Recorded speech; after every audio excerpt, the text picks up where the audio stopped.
Have you ever looked at someone you love and thought, this is it, this is forever? I did. I looked at Sarah, my wife of 10 years, and saw my entire world. Our life wasn't a fairy tale, but it was ours. We had built it from scratch, brick by brick, with shared dreams and late-night laughter. We had 2 beautiful kids, a cozy home, and a bond I believed was unbreakable. But I've learned that even the strongest chains can be shattered by a single, careless act. This is the story of how my forever fell apart and how I had to learn to rebuild from the rubble. It all started subtly, so subtly that I dismissed it as my own paranoia. Sarah, who was always so open, started guarding her phone like it held state secrets. Late-night texts became a regular thing. Always explained away with a quick, "It's just work," or my sister S having a crisis again. She started going out for girls' nights more often, coming home smelling of a perfume I didn't recognize, and with a detached look in her eyes. I'd ask how her night was, and she'd give me one-word answers, her mind clearly elsewhere.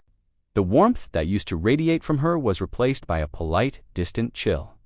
I tried to talk to her. I'd say, "Sarah, is everything okay? You seem distant." She would force a smile and reply, "I'm just tired, honey. Work's been stressful." I wanted to believe her. I really did. It was easier than confronting the terrifying alternative. Who wants to admit that the foundation of their life might be cracking? So I threw myself into being a better husband. I planned date nights, helped more with the kids, and left little notes for her, trying to reignite the spark I felt was fading. But it was like trying to light a fire with damp wood. My efforts were met with distracted thanks, but the emotional wall between us just grew taller. The breaking point came on a Tuesday. It was our daughter's birthday, and Sarah had promised she'd be home early from a work dinner. The kids and I waited, the cake sitting on the table, candles unlit. Hours passed, my calls went to voicemail. When she finally walked in just before midnight, the lie fell apart. There was no smell of restaurant food, just that same unfamiliar perfume and the faint scent of wine. Her blouse was slightly rumpled, but the real giveaway was the look on her face when she saw us all waiting, not guilt, but annoyance. It was the look of someone whose secret life had just been inconveniently interrupted. In that moment, I knew. The denial I had clung to for months evaporated. The next day, when the kids were at school, I confronted her.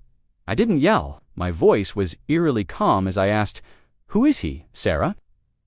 The silence stretched for what felt like an eternity before she finally broke down. The truth came tumbling out in a torrent of tears and broken sentences. It was a colleague. It started as a harmless friendship, a spark of connection she claimed she'd been missing. One forbidden touch at a happy hour had led to clandestine meetings, stolen moments, and a full-blown affair. Every word was a blow. She had promised me forever. We had stood in front of our friends and family and made vows. But those vows had been broken by secret texts and hidden encounters. She talked about feeling unseen and neglected, but all I could hear were excuses. Excuses that tried to justify betraying our family, our history, and the love, I thought, was our anchor. The pain was indescribable. It was a physical ache in my chest, a hollowness that echoed with every memory we had ever made. The home we built suddenly felt like a stage for a lie. The days that followed were a blur of pain and confusion. We had to tell the kids we were separating. Trying to explain the situation to them without casting blame was the hardest thing Ivy ever had to do. Seeing the confusion and hurt in their eyes was a fresh wave of agony. How do you explain to a child that the family they've always known is breaking apart? Sarah moved out, and the house became silent.